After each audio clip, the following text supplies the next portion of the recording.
दोस्तों आज हम लोग पढ़ेंगे 9/9/2022 का शिफ्ट नंबर 3। पहला क्वेश्चन कहता है यदि 8 अंकों की संख्या 88 से विभाज्य है और 8 अंकों की संख्या इतना 9 से विभाज्य है तो इसका मान ज्ञात करो। अभी तक ये एक ही आता था कि सिर्फ 88 से डिविजिबल है x और y इस टाइप से। इसने डबल कोडेड क्वेश्चन बना दिया। ध्यान देना छोटी छोटी बातों को।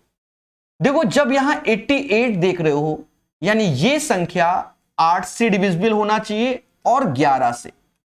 याद रहे इसका HCF 1 होना चाहिए, क्योंकि आपके माइंड में अगर आ गया 4 और 22 नहीं 8 और 11, क्योंकि HCF 1 8 की डिविजिबिलिटी क्या होती है, last 3 digit should be divisible by 8। अंतिम 3 संख्या 8 से विभाज्य होनी चाहिए।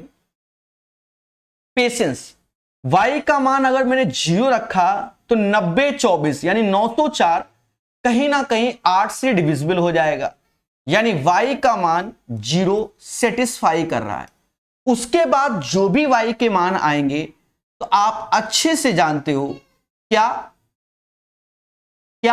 4 के अंतर में आएगा, यानी 4 भी आएगा और 8 भी आएगा। ये 4 के अंतर में 0 4 8 आप चेक कर लो। अगर मैंने 4 रख दिया तो 92 फिर 24, 8 रख दिया तो 96 और 24। लेकिन यहां पर इसने एक बात बोला है, अधिकतम संभावित मान यानी मैक्सिमम वैल्यू के बारे में चर्चा की है। तो इसमें y का जो मैक्सिमम मान है वो क्या है, 8 है। तो हम y का मान 8 लेंगे क्वेश्चन को सॉल्व करते समय। अब ये चीज हमने रख दी 3x ऐसे 5 4 7 9 और y का मान 8 4। अब यहां पर प्यारे दोस्तों 11 की डिविजिबिलिटी भी लगनी है तभी तो x निकलेगा।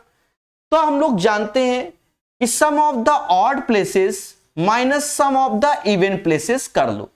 9 4 13 13 4 17 यानी x + 17 आ गया, माइनस 5 3 8 8 7 15 15 8 23 और ये वैल्यू अब 11 से डिविजिबल होनी चाहिए, यानी x - 6/11।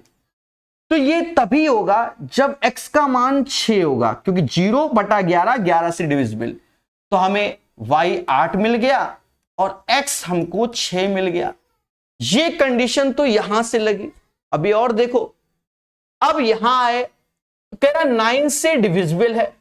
अब 9 से डिविजिबल है, एक चीज याद रखना कि इसमें मैक्सिमम वैल्यू अगर मान लो 9 से डिविजिबल है और ये पूरी की पूरी संख्या 9 से डिविजिबल हो जाए तो फिर z = 0 रखना, तब मैक्सिमम मिलेगा।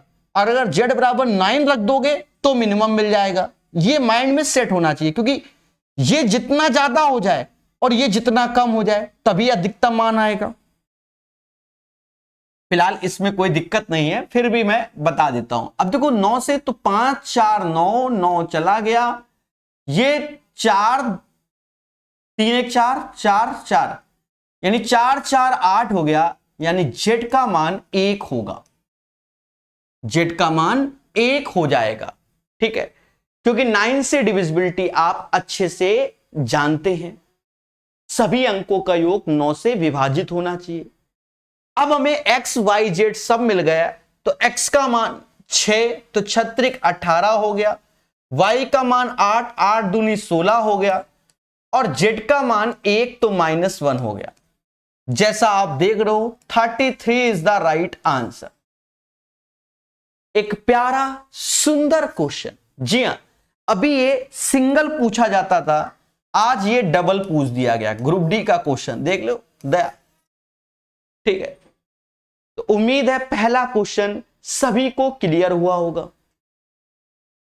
दूसरा क्वेश्चन कहता है x एक न्यून कोण है और इसका मान ज्ञात कीजिए, ऐसा बोला गया। सेम क्वेश्चन एसएससी के एग्जाम में प्यारे दोस्तों आया हुआ है, ठीक है, समझना। यहां लिखा है 7 sin² x 3 cos² x। तो देखो यहां पर इसको ब्रेक कर लो। क्या ब्रेक करोगे, 7 ऐसे माइनस का 7 कॉस स्क्वायर एक्स लिख दें तो क्या कोई तकलीफ, क्योंकि 7 कॉमन ले लोगे तो 1 minus cos square x sine square x होता है। मेरे शब्दों को सुना करो जितना अच्छे सुनोगे। और 3 कॉस स्क्वायर एक्स बराबर 4 के। देखा ये जाए प्यारे दोस्तों, 7 में से 4 घटा दोगे तो इधर 3 आया, इधर 7 ये 3 तो मतलब 7 माइनस का 3 तो 4 होगा, तो 4 कॉस स्क्वायर एक्स होगा। 3/4 कॉस स्क्वायर एक्स के तो एक्स बराबर 30 डिग्री आ जाएगा। अब कुछ को ये समझ में नहीं आया तो स्टेप लिख देते हैं सजा के। 3/4 बराबर कॉस स्क्वायर एक्स के, तो कॉस एक्स क्या होगा, √3/2 होगा, और ये x बराबर 30 डिग्री पे होता है। क्या किसी को इतने में डाउट नहीं? तो ये चीजें आपको आनी चाहिए। अच्छा अब आ जाओ, हमसे कह रहा मान बता दो मेरे भाई। तो यहां पर अगर मैंने 30 डिग्री पुट किया तो cot 30 की वैल्यू √3 होती है और tan 30 की वैल्यू 1/√3 होती है। तो ये 4/√3 आंसर आ जाएगा। तो क्वेश्चन नंबर 2 का आंसर 4/√3 आएगा। समझ गए? चलिए बहुत अच्छे। पुष्पराज मेरे भाई, डॉली जी हो गए, नीतीश जी आपका मैसेज पढ़ लिया मैंने, ठीक है, सूर्यांश जी, ठीक है। दोस्तों क्वेश्चन नंबर 2 के बाद क्वेश्चन नंबर 3 कहता है दिया गया ग्राफ दो परिवार F1 और F2 द्वारा दिए गए व्यय का विवरण प्रदर्शन करता है या विवरण प्रदान करता है। परिवार F1 द्वारा किया गया और खरीदारी के लिए औसत प्रतिशत व्यय कितना है। कुछ नहीं करना, देखो इसने कहा परिवार F1 आपको दिखना चाहिए, F1 ये वाला कलर है, और उसमें ग्रोसरी के बारे में बात किया, ग्रोसरी ये है। अब F1 में ये कितना है, 20%, कितना है 20%, और खरीदारी यानी शॉपिंग में देखा जाए तो वो 10% है। और मेरे दोस्त इनके योग का औसत चाहिए 20 10 30/2 यानी 15% आंसर हो जाएगा। क्वेश्चन नंबर 3 का जो आंसर होगा वो 15% होगा। समझ गए? चलिए क्वेश्चन नंबर 3 के बाद क्वेश्चन नंबर 4। ये क्वेश्चन सेम पैटर्न का अभी यूपी कांस्टेबल हुआ था तो वहां पर भी इसी पैटर्न का क्वेश्चन मिला था। पेशेंस से करेंगे। कहता है एक दुकानदार एक बैटरी को 30% के लाभ पर इतने पे बेचता है। हम अच्छे से जानते हैं कि सीपी हमेशा अपने आप में 100% होता है। अगर 30% लाभ है तो 130% का मान 650 होगा। भाई 30% अगर लाभ है तो 130% का मान क्या होगा, 650 होगा, यानी जस्ट इसका 5 गुना होगा। तो इसका 5 गुना 500 हमारा प्रिंसिपल हो गया। फिर आगे बढ़ते हैं। कहते हैं दूसरी बैटरी को 5% हानि पर बेचते हैं। सीपी हमेशा अपने आप में 100% होता है। अगर 5% हानि पर बेच रहे हो तो 95% में बेचोगे, और यही 95% का मतलब 950 हो जाएगा, 950 हो जाएगा। अब प्यारे दोस्तों 95% 950 यानी इस वैल्यू का जस्ट 10 गुना। सिमिलरली इसका भी 10 गुना यानी 1000 हो जाएगा। अब आगे हमसे कहता है उसका समग्र लाभ और हानि प्रतिशत बताओ। तो मेरे दोस्त कुछ नहीं करना, आपको बस ध्यान देना है। पहली वस्तु का सीपी 500, दूसरी वस्तु का सीपी 1000 यानी 1500 सीपी हो गया दोनों का। पहली वस्तु का एसपी 650, दूसरे का 950 यानी 1600 सेलिंग प्राइस हो गया। 1500 और 1600 हो गया। बस अब इसके जीरो काट लो, 2 जीरो से 2 जीरो गए 15 की चीज 16 में, तो अंतर कितना आया, 1 आया। और सीपी पे देखोगे तो 1/15 गुणे 100, यानी 6 सही 2/3% आंसर आ जाएगा। सब कुछ समझ में आ गया होगा भाई, कैलकुलेशन तो आप देख ही रहे हो। अब उसमें क्या बताएं, ऐसे कटता है, ऐसे कटता है। अब यहां काटन को चाहिए, तो अगर हम देखें 5 से ये 20 बार में गया, 5 से ये 3 बार में गया, तो 20/3, जिसको 6 सही 2/3% कहते हैं। किसी को कोई आपत्ति इस क्वेश्चन में? चलिए आगे बढ़ेंगे और सीखेंगे प्यारे दोस्तों। एक गांव की जनसंख्या 10% की दर से वृद्धि होती है। 2 वर्ष पहले इतना था, तो अब कितना? एक तरीके से 2 साल का कंपाउंड इंटरेस्ट लग जाएगा। बेसिक से ही समझ लो। देखो 10% पर एनम वृद्धि होती है, 10% का मतलब होता है 1/10, यानी 10 की चीज 11 हो जाती है। ये प्रिंसिपल और एक तरीके से ये अमाउंट। अगर 2 साल है तो स्क्वायर कर दो। और हमसे कह रहा है क्या, यदि 2 वर्ष पहले इस गांव की जनसंख्या 10,000 थी, तो ये पहले, यानी समझ गए ना, 100 बराबर 10,000 के, यानी 100 गुना। तो इसकी वर्तमान में कितनी, तो वर्तमान में ये 1:1 और 100 का गुणा कर दो, 12,100 हो जाएगा। इसमें कोई डाउट नहीं, ये क्वेश्चन लोगों से ओरल बन जाएगा। समझ गए? चलिए कुमार मुकेश मेरे भाई,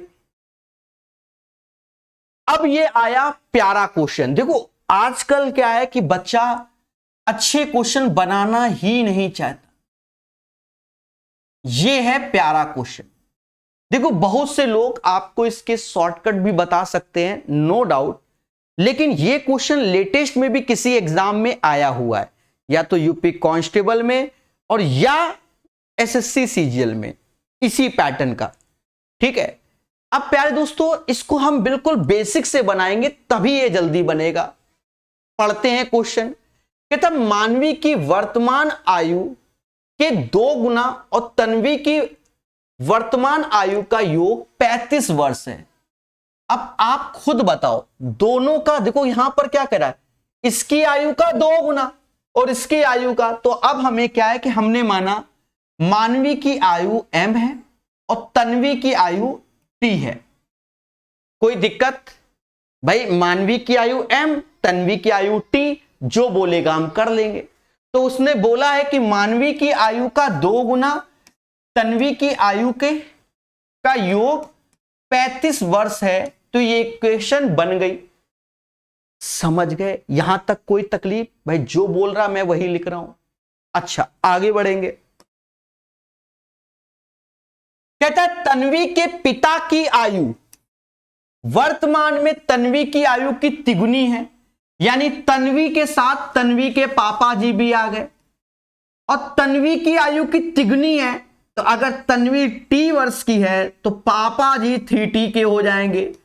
तन्वी पापा, p मतलब पापा, समझ गए? कोई दिक्कत? फादर नहीं लिख रहे हैं, f नहीं लगा रहे, समझ गए? भाई जो बोला वही कर दिया हमने। फिर कहता है मानवी के भाई की वर्तमान आयु, मानवी की आयु के 6 आयु से 6 वर्ष अधिक है, तो मानवी का ब्रदर आ गया, यानी भाई, बी लिख दे रहे हैं। मानवी की आयु से 6 वर्ष बड़ा है, तो m+6 लिख दिया। अब आगे पढ़ते हैं, कंडीशन देख रहे थे। कह रहा तन्वी के पिता और मानवी के भाई की वर्तमान आयु 56, यानी मोदी जी, यानी इसकी और इसकी आयु का योग 56 वर्ष है। तो आप देखो 56 के बराबर हो गया, सीधी सी बात, 3t m+6 बराबर 56। तो ये हम कह सकते हैं कि m+3t बराबर 50। सर ये कैसे? चलो कुन्ने में लिख लो, m+6 + 3t बराबर 56 के 6 उत्थे गया 50, ऐसे आया m+3t। देखो पूरा बना दिया ना, अब फिर आगे पढ़े, कह रहा मानवी और तन्वी की वर्तमान आयु का योग यानी m+t चाहिए। देख रहे हो, अब इसको हम लोग, ये दो इक्वेशन, दो वेरिएबल हैं, सॉल्व कर लो। यहां इस वाले में 2 का ही गुणा कर लो और ऐसे करके घटा दो, तो मानवी निपट गई। 6 में से 1 गया, 5t आ गया। 100 में से 35 गया तो 65 आ गया, यानी मानवी 13 साल की है। 13 पचे 65। अब तन्वी की आयु निकाल लो, यहां रख दो। 13 दूनी 26 प्लस t बराबर 35 के, तो तन्वी आ जाएगी 9 साल की। हमसे कह रहा है दोनों की आयु का योग कितना है। 1 सेकंड, क्या कोई गड़बड़ हुआ?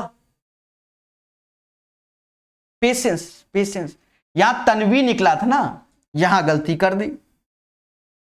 t बराबर 13, तो यहां t बराबर 13 रखोगे तो 2 गुना मानवी प्लस 13 बराबर 35 के। 35 में 13 जाएगा मेरे भाई, 22 आएगा और m बराबर 11 आ जाएगा, यानी मानवी 11 वर्ष की, तन्वी 13 वर्ष की, दोनों की आयु 24 हो जाएगी। 11 और 13 24 होता है।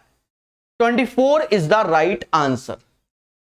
ईमानदारी से सभी लोग कमेंट करके बताना। देखो मैं आगे तभी बढ़ूंगा, इससे पहले ये क्वेश्चन क्या आपने लगाया था? ईमानदारी से बताओ, ठीक है भाई। ग्रुप डी के सेट क्यों मैं कह रहा हूं अच्छे हैं, वो इसीलिए अच्छे हैं प्यारे दोस्तों। ऐसे ऐसे क्वेश्चन दिख जाएंगे। अब भाई हम लोग तो क्या पढ़ते हैं, देखो आपको बता दें, एजेस चैप्टर में क्या पढ़ते हैं, रेशियो वाला फंडा, कि 6 साल पहले उसकी दुगनी हो जाएगी, 5 साल बाद इतनी हो जाएगी। बताओ, 2 इक्वेशन बना के सॉल्व कर लेते थे रेशियो में, बिना इक्वेशन के सॉल्व कर लेते थे। अब हिंद देख रहे हो, हिंद 4 लोग हैं, मानवी, मानवी के पापा, मानवी का भाई, तन्वी, तन्वी के पापा, दोनों में कंडीशन। अब बताओ मैं बिना एक तरीके से एक्स वाई लिए कैसे कर दूं? पेपर के टाइम के बारे में बात कर रहा हूं, कुछ बदलाव हो जाएगा तो और खेला हो जाएगा। हाँ, अब सोल्यूशन मालूम होने के बाद तो हम कलाएं दुनिया भर की दिखाने में सामर्थ होता है सभी के अंदर। क्लियर? एक बार और समझा दीजिए। चलो देखो, क्वेश्चन को पढ़ने की स्किल डेवलप होनी चाहिए, ठीक है। मैं क्वेश्चन को बिना देखे यहीं से समझा दे रहा हूं। हमें कहा गया कि मानवी की आयु का 2 गुना तन्वी के आयु के योग 35 वर्ष है, तो हमने माना मानवी की आयु m है, तन्वी की आयु t है। मानवी की आयु का 2 गुना यानी 2m प्लस t बराबर 35 के। फिर कह रहा है कि तन्वी के पिता, तो तन्वी थी, तन्वी के पिता की आयु मानवी की, तन्वी के पिता की आयु तन्वी की 3 गुनी।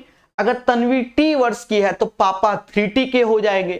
फिर कह रहा मानवी के भाई की वर्तमान आयु, मानवी की आयु के 6 वर्ष अधिक है तो m+6। फिर कहता है मानवी के भाई और तन्वी के पापा की आयु मोदी जी 56 है, तो यहां से m+3t बराबर 50 निकाल लिया। अब 2 इक्वेशन, 2 वेरिएबल को सॉल्व कर लिया, t बराबर 13, m बराबर 11, मुद्दा खत्म। ठीक है, पढ़ने से होगा, हम आपको साफ बताएं। यह कहता है एक दिन 2 kg सेब, 2 kg अंगूर का मूल 160 है, तो हमने सेब को x मान लिया और अंगूर को y मान लिया। तो x रुपए का सेब है, अंगूर y रुपए का, तो 2x + 2y बराबर 160। कह रहा है 1 महीने बाद 4 kg सेब यानी 4x कर लो, 3 kg अंगूर का मूल 300 रुपए। अब देखो यहां पर एक बात उसने बोली है, यह मानते हुए कि महीने के दौरान मूल में कोई बदलाव नहीं हुआ है। सर ऐसा क्यों? सीधी सी बात है, तभी तो हम सॉल्व कर पाएंगे, वरना तो फिर हम रीजनिंग लगाएंगे कि 1 महीने पहले कुछ प्राइस होगा, अब कुछ होगा। समझ गए ना? अब इसको सॉल्व कर लो। कह रहा सेब का मूल क्या होगा, x का मान चाहिए, y को निपटा दो। हाँ, अब इसमें कोई मेहनत नहीं है, y को निपटाना है तो यहां 3 का गुणा कर लो, इन 2 का कर लो और i से करके घटा दो, तो y निपट गया। 8 में से 6 गया तो 2x आया, 600 में से 480 गया तो 120 आया, x बराबर 60 आ जाएगा। तो सेब 60 रुपया किलो, 60 रुपया किलो सेब हो जाएगा। क्या किसी को कोई आपत्ति? नहीं, ऐसे ही करो। अब ये क्वेश्चन देखो, ये क्वेश्चन जो सबसे बेहतर आया इस पैटर्न का वो CHSL में भी आया है और यूपी पुलिस कांस्टेबल में भी। उसके सेट तो जरूर देखो ही देखो। ये बिल्कुल ट्रेडिशनल है, आप ऐसे ही सीख लो, सोचना ही नहीं। कह रहा है भैया एक बेईमान दुकानदार गलत बाट का उपयोग करता है, खरीदने पर भी 30% लाभ उठा रहा है और बेचने पे भी 30% लाभ उठा रहा है। मतलब हम सामान लेने गए तो पहले वहां 30% कमाया और हम बेच रहे हैं तो फिर 30%। तो आप सिंपल वे में कर लो ये वाला फंडा कि x plus y x y upon 100 ये लगा लो। बाकी इसका करने का तरीका दूसरा होता है, 30 प्लस 30 दोनों का गुणा 900 बटा 100, 900 बटा 100 तो 9 आ जाएगा। 69% का लाभ हो जाएगा। यही इसका आंसर होगा क्वेश्चन नंबर 8 का। एक बच्चा लिखता न्यू हूं, कहां से वीडियो देखना चालू करें? न्यू है तो यूथ 2024 पढ़ो, बाकी इन सेटों से प्रैक्टिस किया जाता है। ये प्रैक्टिस क्लासेस है, ठीक है प्रीवियस ईयर क्वेश्चन, प्रैक्टिस है। एक बेलन का वक्र पृष्ठीय क्षेत्रफल इतना, इसकी आधार की त्रिज्या इतनी है, तो बेलन की ऊंचाई ज्ञात करो। तो ये सॉल्व करने से ही निकलेगा। देखो वक्र पृष्ठीय क्षेत्रफल आप अच्छे जानते हो कि 2 पाई RH होता है, जो कि 1848 दिया गया है। 2 ऐसे पाई की वैल्यू 22/7, त्रिज्या 19.6, हाइट हमको h। अब इसे काट पीट डालो और आंसर निकाल लो। ये आप पे डिपेंड करता है आप कितनी स्पीड से काट रहे हो। जैसे 11 से ये 2 बार में गया, 11 से 1, फिर 74, 66, 168 चला गया। 7 से ये काट दो, 7 दूनी 14 और 14 फिर 56, 8 7 56, 2.8 दशमलव हटाओ नीचे 10 ले आओ, ठीक है।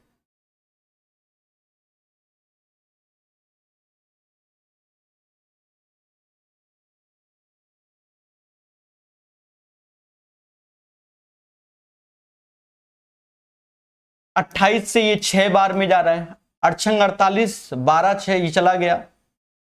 2 से ये 3 बार में जा रहा है, 2 से ये 5 बार में, 2 से ये 3 बार में, 5 त्याए 15। अब कह दो खिचड़ी पक गई, तो ये कैलकुलेशन तो आपको स्वयं करनी है। 15 is the right answer of this one. इस क्वेश्चन का आंसर 15 आएगा और किसी भी बच्चे का ये गलत नहीं होना चाहिए। चलिए 9 के बाद 10 नंबर। अभी पढ़ाई पर फोकस करो सभी लोग। अब ये क्वेश्चन मेरे भाई ट्रेडिशनल है, लेकिन इसकी कैलकुलेशन हाई फाई कर दी है, ठीक है। मतलब ये आपको अधिकतर जगह मिलेगा, लेकिन इसके शब्द और कैलकुलेशन मुद्दे पैदा कर रहे हैं। तो पढ़ेंगे क्वेश्चन को। कहता है सुधा का व्यय उसकी बचत का 125% अधिक है। यानी आप मोटा मोटा समझो, सुधा अगर 100 रुपए बचाती है, 100 रुपए सेविंग है, तो उसका जो एक्सपेंडिचर होगा यानी खर्चा वो 125% अधिक, यानी 225 उसका खर्चा होगा। चाहो तो यही रेशियो ले लो, 9:4 का रेशियो हो जाएगा। 9:4 पूरी कैलकुलेशन देखना, ठीक है। यानी हम यहां सीधे ये चीज लिख सकते थे कि 9:4, वो भी यहां से भी बना सकते हैं। 125% का मतलब 5/4 होता है। 4 उसकी सेविंग और इतना अधिक है, तो ये जुड़ के यहां आ जाएगा। अब एक चीज देखो, इनकम क्या होता है? इनकम एक्सपेंडिचर प्लस सेविंग को ही इनकम कहते हैं। 9 4 13 ये इनकम हो गया। अब आगे बढ़ेंगे, उसके व्यय में 6% की कमी हो गई, तो 6% की कमी कहां होगी? एक्सपेंडिचर में होगी।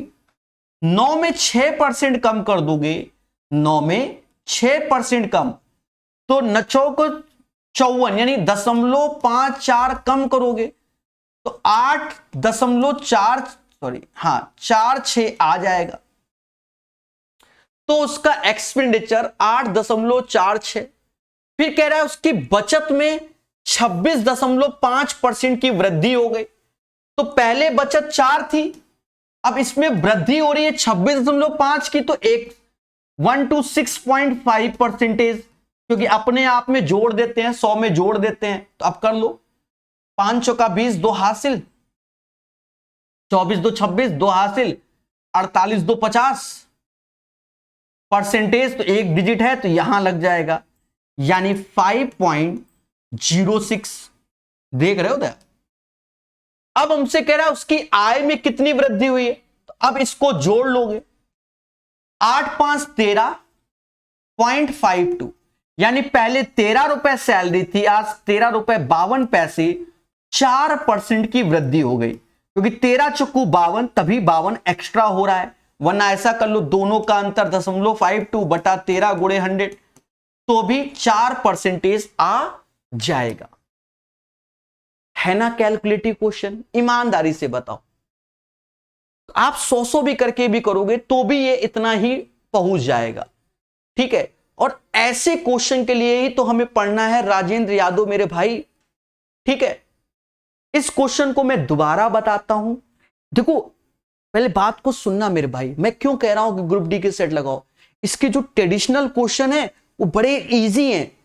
100 रुपया पे इतना कर लो, इतना कर लो, तुरंत हो जाता है, बच्चा खुश है, इसने प्यारा बना दिया। सुधा का व्यय उसकी बचत से 125% अधिक है। अब 125% का मतलब होता है 5/4, तो बचत 4 और 5 और जोड़ दो तो 9 इसका खर्चा हो गया।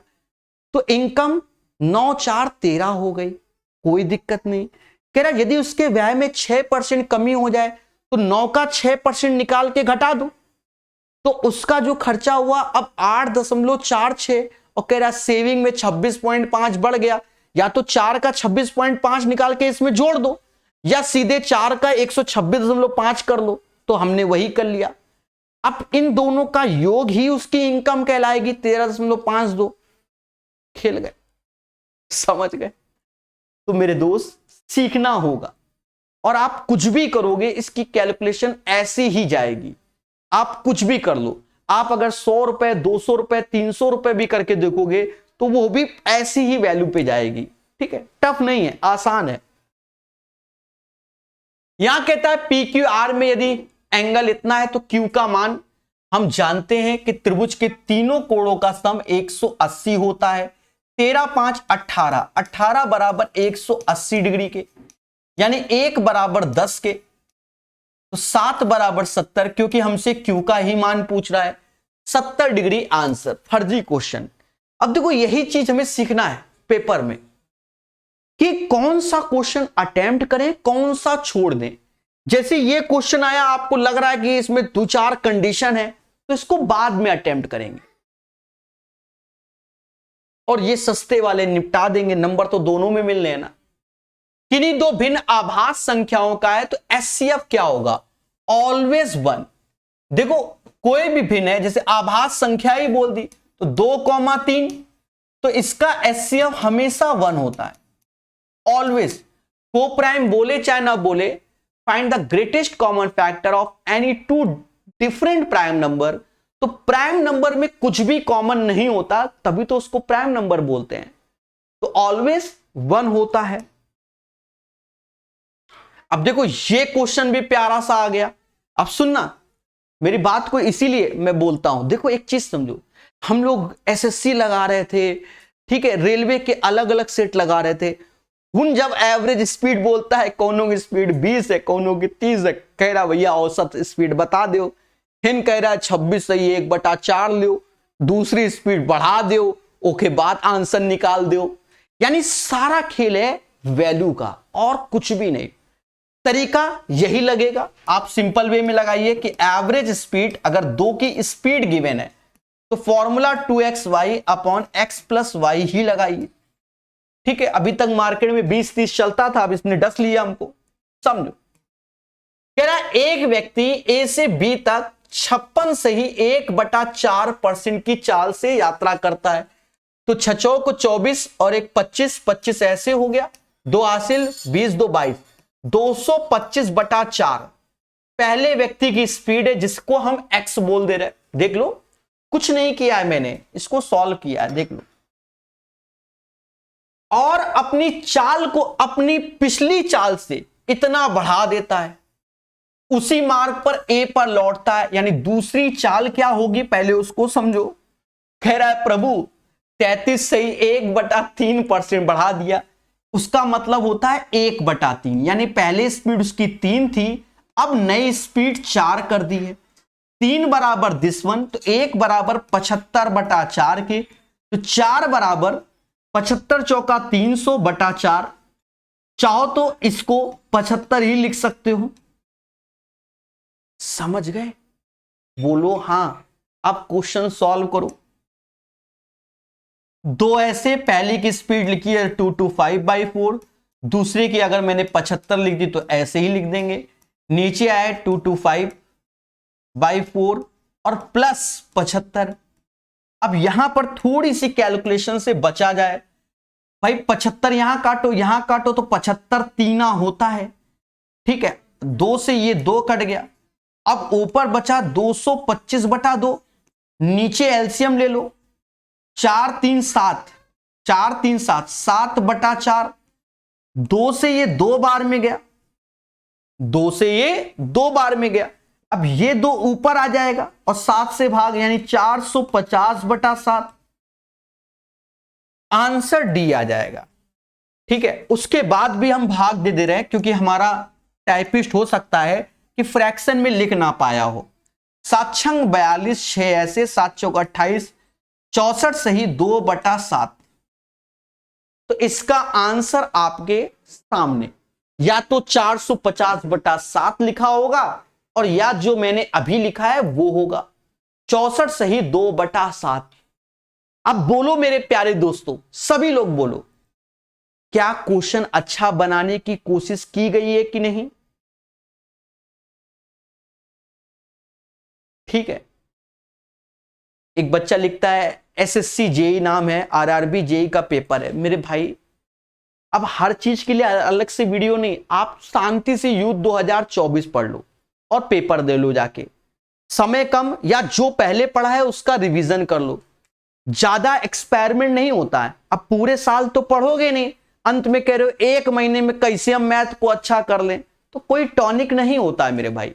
अब यही क्वेश्चन है, सदाबहार जो वैल्यू पे आ रहा है वो 30 40 20 30 पे आ रहा है। आज ग्रुप डी में देखो क्या कर दिया उसने, वैल्यू ही डसने वाली दे दी। तो बच्चों के अंदर की जो क्षमता होती है ना, वो खत्म कर देता है वैल्यू ऐसी देकर। समझ गए?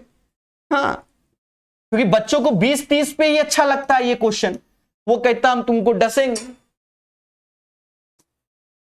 आसान भी आते हैं, ऐसा नहीं है। कह रहा भैया इसको P/Q के रूप में व्यक्त कीजिए, यानी 0.17 के ऊपर ये रैकरिंग लग गया। रैकरिंग मतलब बार बार ये वैल्यू आएगी।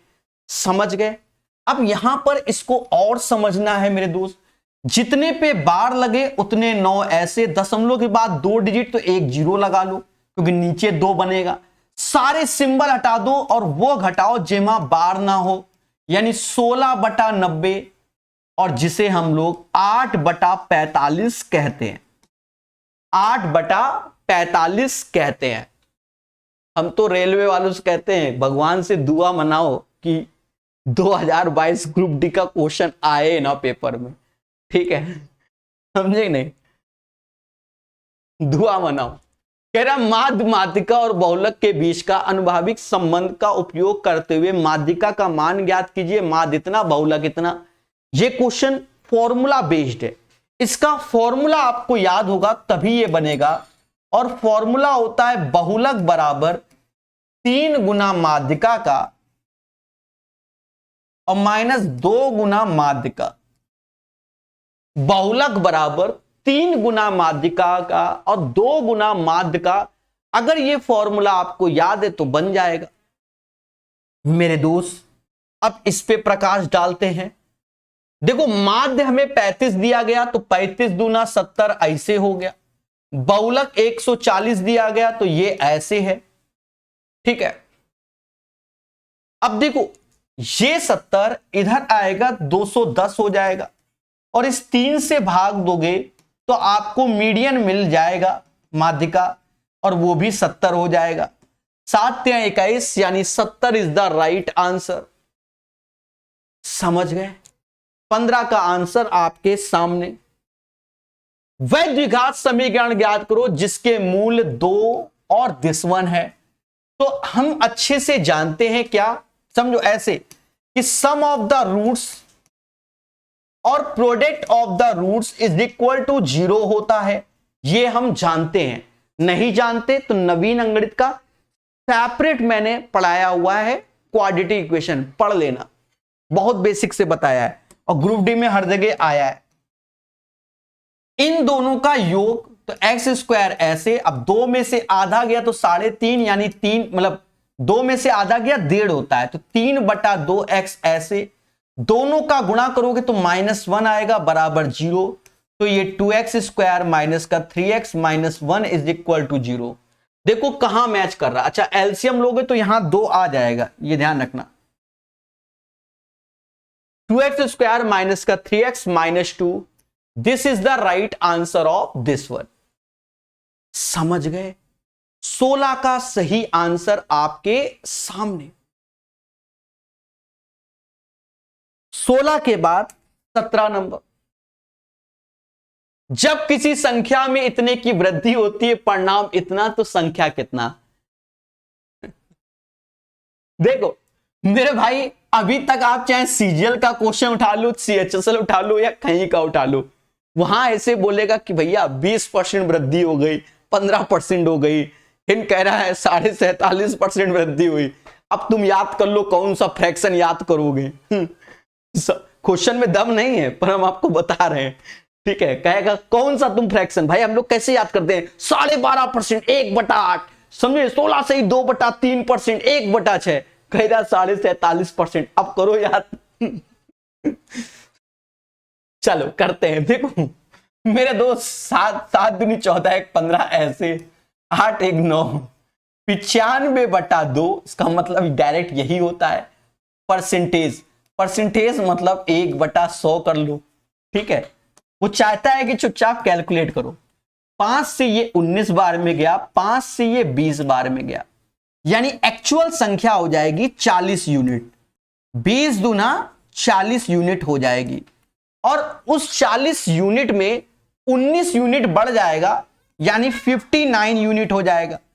यही 59 590 के बराबर यानी 10 गुना, तो 40 इसका 10 गुना 400। क्वेश्चन में कोई दम नहीं थी, बस ये सब बनाना, समझ रहे ना। नहीं है ग्रुप डी बच्चों के साथ ऐसा नहीं होना चाहिए। क्लियर है? कोई डाउट किसी को? चलिए 17 के बाद 18 नंबर सदाबहार क्वेश्चन, ठीक है। यूट्यूब में मैंने डाल रखा है नवीन अंगणित का ज्योमेट्री, जिसमें लाइन एंड एंगल चैप्टर है, शायद सेम क्वेश्चन वहां पर भी मिल जाएगा। कह रहा दी गई आकृति में रेखा ए बी और सी डी रेखा एफ जी के समांतर है। सब कुछ वही है। कह रहा है A B C D, A B और सी डी एफ जी के समांतर यानी पैरेलल खेल रहा है। ई रेखा एफ जी पर स्थित एक बिंदु है, यह दिया गया है। A B E 110 degree, E C D 95 degree और इतना, सब फर्जीवाड़ा। अब समझो मैं दोस्त इस लाइन को ऐसे करके बढ़ा दो और इस लाइन को ऐसे करके बढ़ा दो। अब आपने पढ़ा होगा जब ये दोनों पैरेलल हैं तो जो ये एंगल है वही एंगल यहां हो जाएगा ना, तो कहना नहीं, सभी जानते, मेरा दिल तुरंत टूटता है, ठीक है। कॉरस्पॉन्डिंग एंगल से, संगत कोण से, और ये स्ट्रेट लाइन है तो स्ट्रेट लाइन में दोनों एंगल का सम, मतलब ये कंप्लीट एंगल बोलते हैं, इसका सम 180 होता है। 110 तो ये 70 हो गया, ये 95 तो क्या जोड़े कि ये बन जाए, तो कहोगे सर 85 जोड़ दो। तो किसी भी त्रिभुज के दो एंगल मालूम चल गया तो तीसरा तो मालूम चल जाएगा, क्योंकि त्रिभुज के तीनों कोणों का सम 180, ये 85 ये 70, यानी दोनों का योग 155। और मेरे दोस्त 25 डिग्री आंसर, यानी x का मान 25 डिग्री आएगा। अगर इस चीज को आपको बेसिक से सीखना है, नवीन अंगणित RS अग्रवाल का यूट्यूब में प्रॉपर पढ़ाया हुआ है, तो ज्यादा नहीं, उसमें 40-50 क्वेश्चन होंगे, सीख लोगे आप। लाइन एंड एंगल करके चैप्टर का नाम है। ये क्वेश्चन DI देख लो, कहता है तालिका दिए गए वर्षों के दौरान किसी बैंक की विभिन्न शाखाओं द्वारा बेची गई नई जीवन बीमा पॉलिसी की कुल संख्या को दर्शाता है। इन सभी वर्षों में कुल मिलाकर किन दो शाखाओं ने सबसे कम जीवन बीमा पॉलिसी की बिक्री की। अब ये शाखाएं हैं मेरे भाई, और इनमें क्या है, अब हमें सबको डेटा जोड़ना पड़ेगा और कोई चारा नहीं। और बिक्री सबसे कम, तो यहां देखो नाम क्या, ABCDEF तक, यानी GH वाले नहीं जोड़ना है, बाकी सबको जोड़ना ही पड़ेगा, कोई चारा नहीं। तो सर अंधी बता दो, कैसे बता दे अंधी, ठीक है। ऑब्जर्वेशन ज्यादा नहीं चलता, क्योंकि दो का मैटर है। 6 4 10 4 14 4 18 18 3 21 2 हासिल 7 2 9 9 10 9 और 10 9 10 कितना होता है 19 19 और 8 27 271 हुआ। 5 5 10 15 15 और 10 25 2 हासिल हुआ। 4 2 6 7 8 8 6 14 14 2 16 5 21 हुआ। बाकी भूल चुक लेनी देनी। 6 4 10 6 16 4 20 4 24 2 हासिल हुआ। 7 3 10 2 12 12 10 12 10 22 5 27 हुआ। 8 8 10 18 18 18 5 23 23 6 28 2 हासिल। 6 4 10 4 14 15 16 17 18 और 2 20 208 हुआ।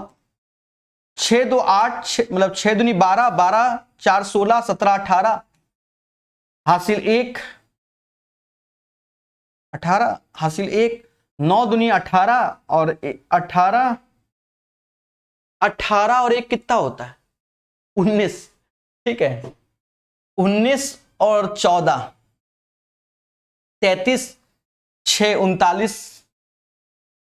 देख रहे हो मेरे दोस्त, आप लोग देख रहे हो। तो मेरे भाई ये जो जोड़ना है ना, जोड़ने वाला सिस्टम बड़ा कष्ट में है और चांसेस इसके बहुत गलत हो जाते हैं, समझ गए, ठीक है। फिलहाल अब तो कर ही रहे हैं,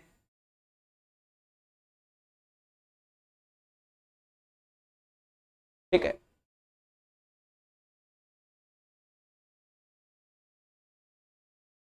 ई हो गया, एफ। और एक बार आप लोग भी क्रॉस जोड़ना मेरे भाई, ठीक है, कहीं कोई मिस्टेक हो तो वो चेक हो जाएगा। 6 5 11 11 6 17 17 10 27 2 हासिल। 7 2 9 9 4 9 4 13 13 5 7 2 7 4 11 तो 13 13 5 18 18 और 7 25। बाकी भूल चुक लेनी देनी। पहले सभी लोग इसको क्रॉस चेक कर लो, क्या कोई गड़बड़ तो नहीं है। देखो ये आप लोग क्रॉस चेक करो अभी का अभी, ठीक है। अब यहां कह रहा है ब्रांच बी और डी, बी और डी को अगर हम जोड़ते हैं तो ये वैल्यू हमारे सामने आ रहा है बी और डी का।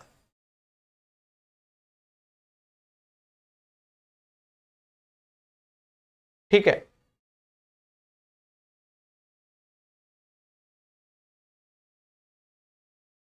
अठारह और 11।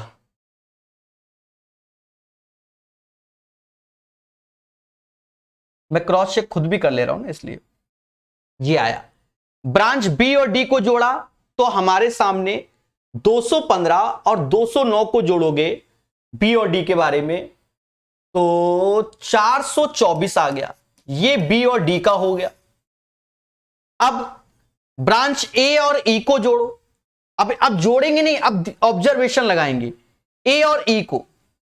यहां 271, 257, यहां 424 छोटा होता है तो यानी ये नहीं होगा। फिर सी और डी को देखो, सी और डी यानी ये दोनों को 274 और 209 इनको जोड़ोगे तो लगभग 500 के आसपास, ये 24 है, ये भी नहीं होगा। ई और एफ को देखो, ई और एफ को, ये 600 के ऊपर पहुंच गए, ये भी नहीं होगा। अगर इसमें जोड़ने में भी कहीं एक आध डिजिट का कोई अंतर हुआ हो तो भी आंसर एक है लाएगा। Right answer of this one मेरे प्यारे दोस्तों ये हो जाएगा। ठीक है, जोड़ने में कहीं पर भी मेरी बात को सुनना, एक दो कहीं मिसिंग हो तो कोई फर्क नहीं पड़ना, थोड़ा सा ऑब्जर्वेशन लगाया है और कर दिया है। समझ गए? बोलो बोलो, टेल टेल। तो ऐसे क्वेश्चन को पेपर में क्या करना है, पहले छोड़ना है, जब समय मिले तब अटेम्प्ट करना है, ये याद रखना मेरे दोस्त।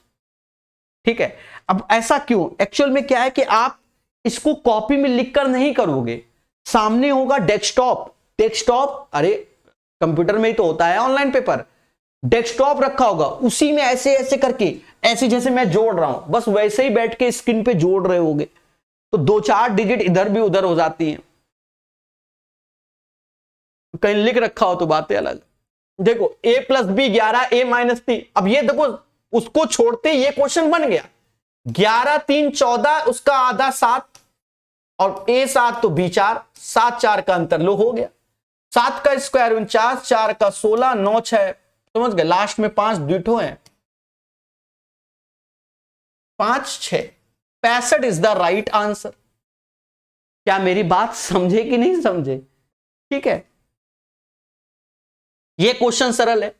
देखो 12 से 12 गया तो निपटी गया, 5 6 डिवाइड बाय 2 तो 3 हो गया, यानी 2 आंसर हो गया। इसको देखो, ये क्वेश्चन उसने अच्छा बनाने की कोशिश की है नहीं। ठीक है, 2 स्टार दे रहा हूं, समझो। हाँ, बहुत से बच्चों से गलत होगा।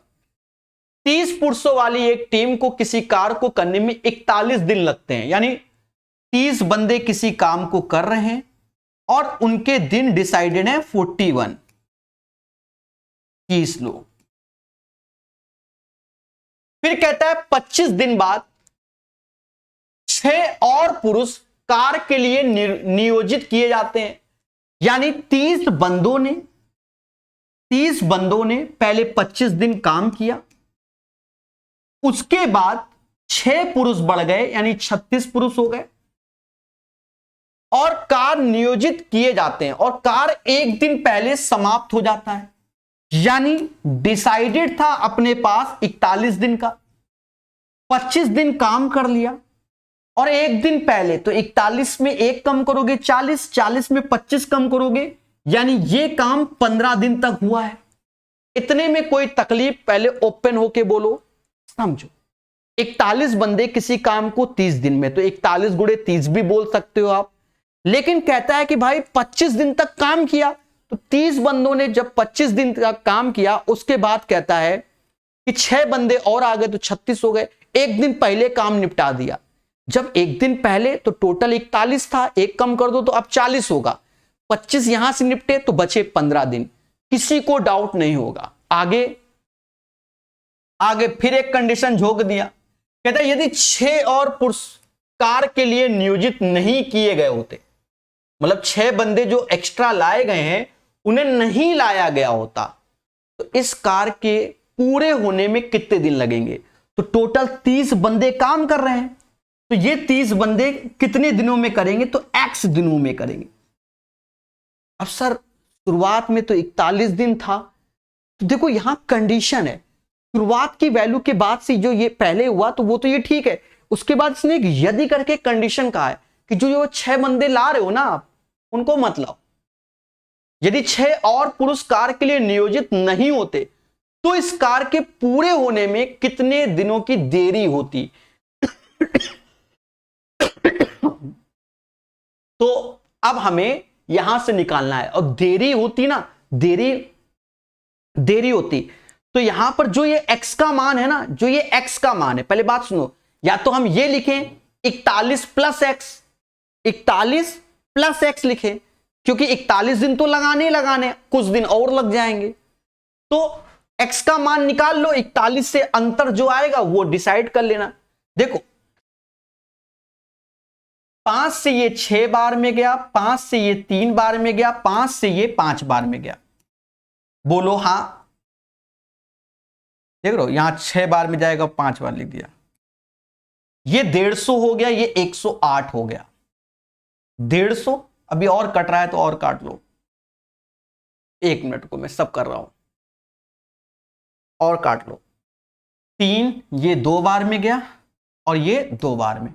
25 दूना 50 और 36 86 हो गया, बराबर 2x के, यानी x बराबर 43 डेज लगेंगे।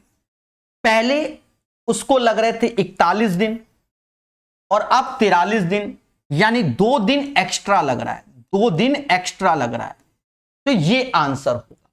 और ऐसा क्वेश्चन हो सकता है आपने 2-4 साल बाद देखा हो कि पहले बंदे, क्योंकि ज्यादातर केस में सब्जी मसाला MDH वाला लगा के निकल लेते थे, इस बार कंडीशन दे दी गई है। समझ गए? अच्छा सभी लोग एक बार मुझे कमेंट करके बताओ ईमानदारी से, जो ग्रुप डी 2022 के सेट आप लोग लगा रहे हो, अच्छा लग रहा है कि नहीं लग रहा? ईमानदारी से बताओ। लग रहा है ना? कोई यूट्यूब में नहीं करा रहा है, भले मुझको आज बच्चा यूट्यूब में नहीं देख रहा है, पर जब पेपर आएगा ना ग्रुप डी का, तब ढूंढेगा कहां सॉल्यूशन है क्वेश्चनों का। ठीक है? अच्छा लग रहा है कि नहीं? ईमानदारी से बताओ। बहुत प्यारे प्यारे क्वेश्चन है। कह रहा 3 क्रमागत प्राकृतिक संख्याओं का योगफल 141 है, मध्य वाली संख्या ज्ञात करो। तो सीधी सी बात, एवरेज है 141/3 यानी 47। तो 47 इसका औसत होगा, एक इसके आगे एक पीछे, क्योंकि 3 क्रमागत संख्या बोली गई, 3 क्रमागत, लेकिन हमसे करा मध्य वाली, तो वही 47 ही होगा। मुद्दा खत्म। ABC किसी कार को 20, 24, 30 दिन में कर लेते हैं, A किसी कार को 20 दिन में, B 24 दिन में और C 30 दिन में। तो एलसीएम लोगे तो 120 आ जाएगा।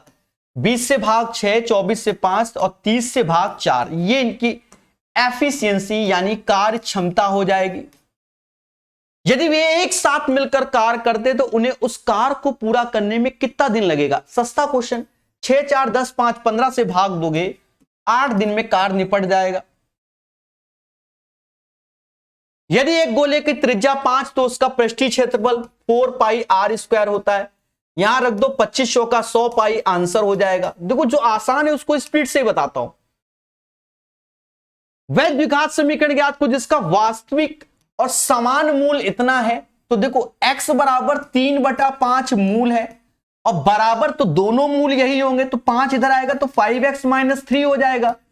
लेकिन मूल समान है तो अब ये होल स्क्वायर हो जाएगा, क्योंकि रूट्स आर इक्वल, यानी b² = 4ac। दोनों बार 3/5 3/5, तो इसलिए 5x - 3 का होल स्क्वायर। इसको खोल दो, ये 25x² हो जाएगा। इधर प्लस का 9 लिख दो और इधर क्योंकि माइनस का 15 दूनी 30x हो जाएगा। ये आंसर हो जाएगा। देख लो किसमें मैच है, किसी में नहीं है। B is the right answer. कह रहा भैया इसका मान देखो 4 दूना 8, 3 13, यानी 5 की पावर 13 और 5 की पावर 9, यही तो आ रहा है। 4 दूना 8, 8 3 11 होता है, नसेबाजी। देख लो, और इसका अंतर 5 का स्क्वायर यानी 25 आंसर आ जाएगा। 25 is the right answer. Clear है? सभी मुस्कुराना और बोलना हां कि सर क्लियर है।